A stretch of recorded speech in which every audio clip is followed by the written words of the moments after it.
Right, we've touched on engine programs in that session.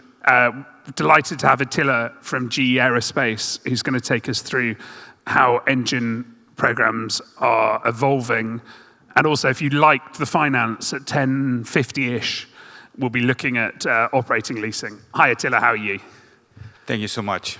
So the title of the session is how are engine support evolving?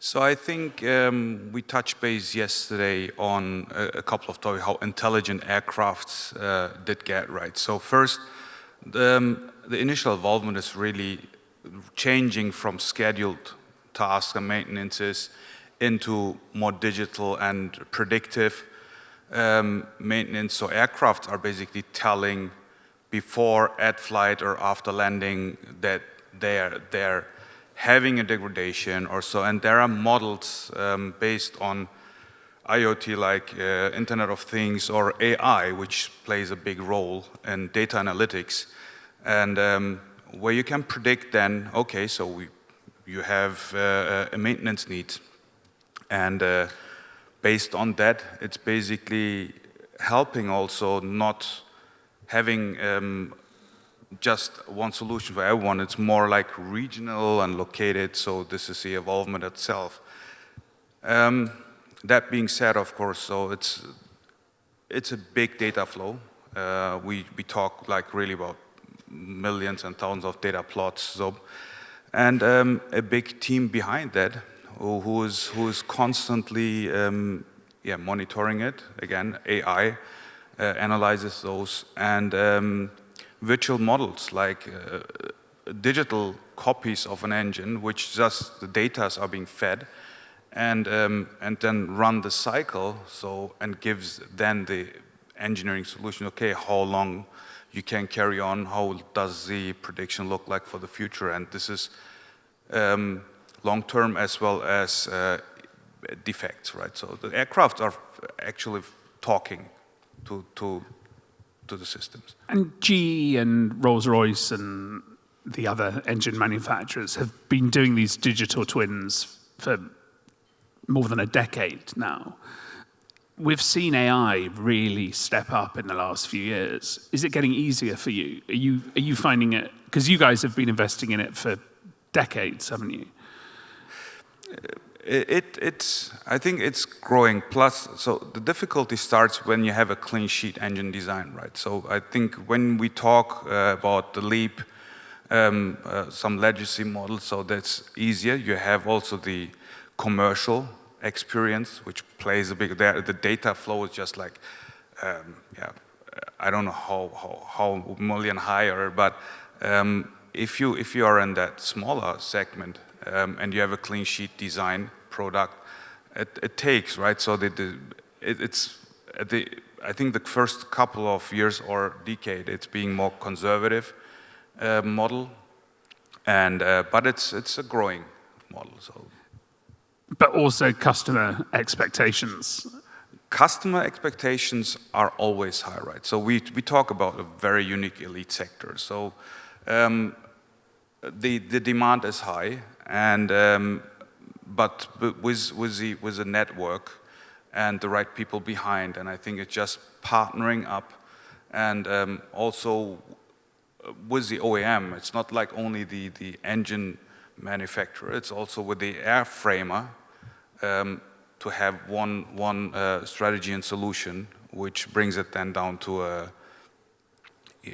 business case, right? So the expectation, the demand is high, but sometimes it's really understand the scenery behind, so to meet the expectations, and basically also transparently show where it's coming from. Not every issue is driving you to excessive needs, like grounding the aircraft for long, or having engine pulls, etc. So unexpected. And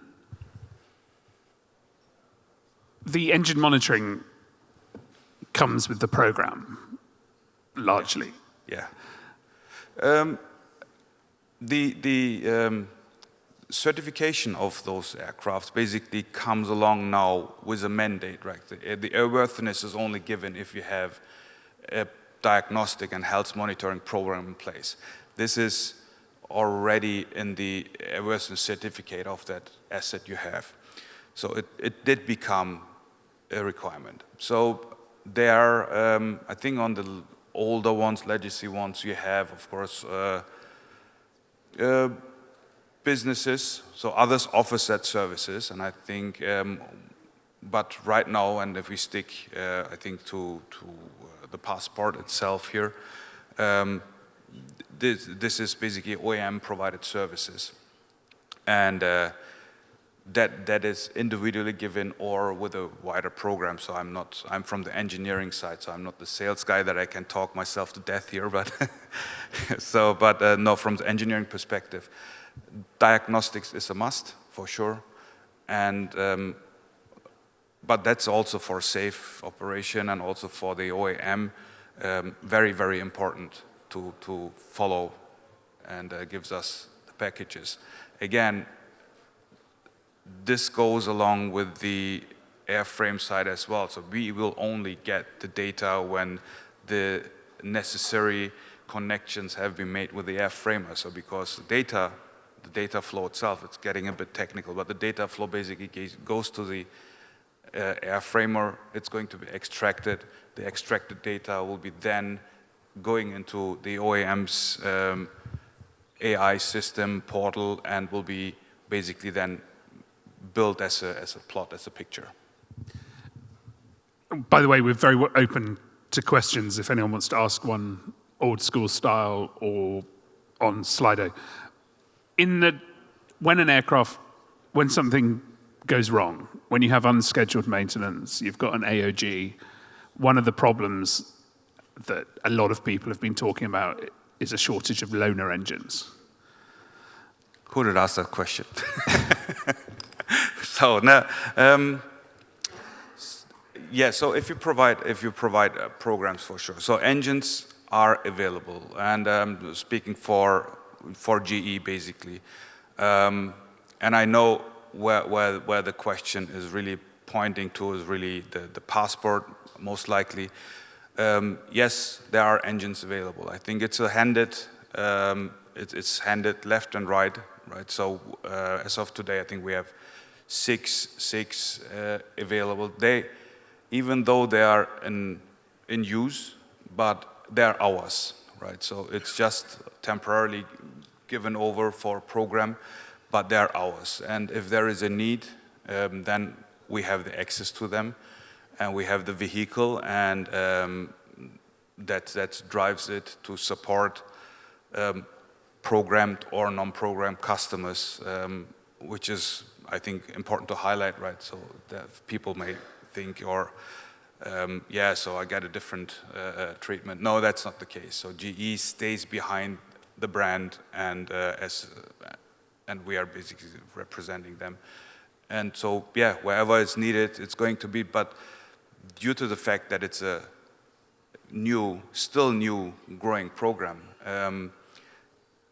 every little finding is just kind of very, very exciting moment, not only for us, but again, it just takes a couple of times. Sometimes the data is so big that it's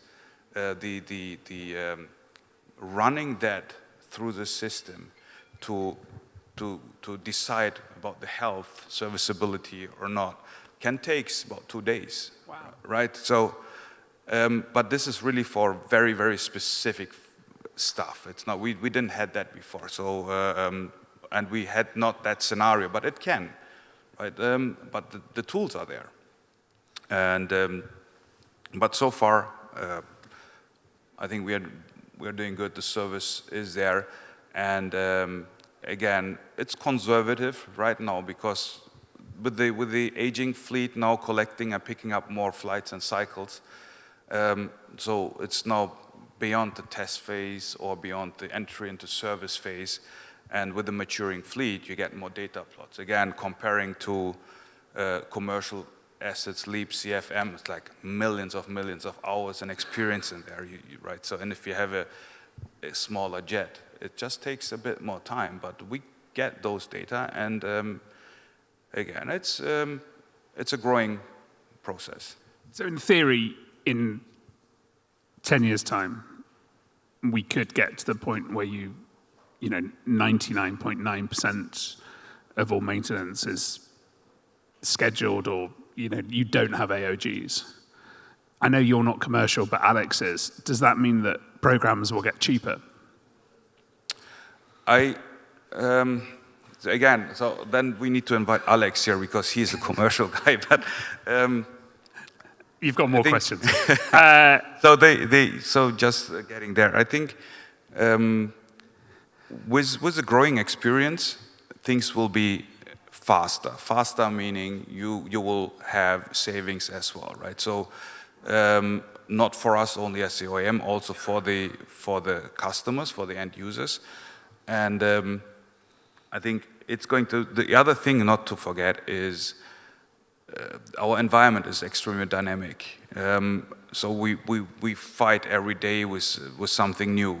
Then you hear tariffs, then you hear that, then you hear, again, predictive maintenance does also has a big impact into the supply chain, right? So no one is going to put thousands or millions of dollars in a shelf now and wait that it's being used. It's more on-demand usage because you have all the models for predictive stuff. And of course, this plays also has a domino effect in its all. I think we will all attest nothing is getting cheaper in life, but we'll get there. And therefore, and now coming back to the previous question, I think whatever program, I think there's this, it's not possible without the right program. So you have to have that risk transfer somehow, and exactly to compensate that question. And the next one, we'll look at this theoretically. Like, someone is asking, if the first owner doesn't opt for an engine program, the second owner or the second buyer has to enroll it with a hefty buy-in. With new technology, can you make this easier? In theory, you don't need to open up an engine anymore, mostly for a PPI on a new engine. Not sure if I got that right, but I think with the data itself, like the aircraft transmit, you can define health, right? So that would be sufficient enough, I think. The other thing why PPIs are going to be carried out are other findings, FOD findings, right? They're insurance items. It's not a program item, it's an insurance item. And I think you want to make sure that those things are also captured and not left over to the new owner, right? So, and even for the challenges like for the CF-34s, the PPI is really for the FODs. We say, for us, with the data we have, like every aircraft which has a trend download, you can run it through the team, and they can say, yeah, it's healthy or not. So, and based on that, and then we said, if you really want to do a boroscope, then just check the first stages of the compressor, and if you are free of any findings and damages, etc., so you can expect downstream it's good as well. So again, it's really more like the insurance question to cover, because you cannot transfer that risk other than the rest of the health of the engine itself. The data is massive. I think it's you can't express that in words. There are huge teams. It's not only for that specific platform. Like I think for every other engine platform, they just have the same. Brilliant. Thank you very much, Attilla. Thank you. Thank you. Appreciate it.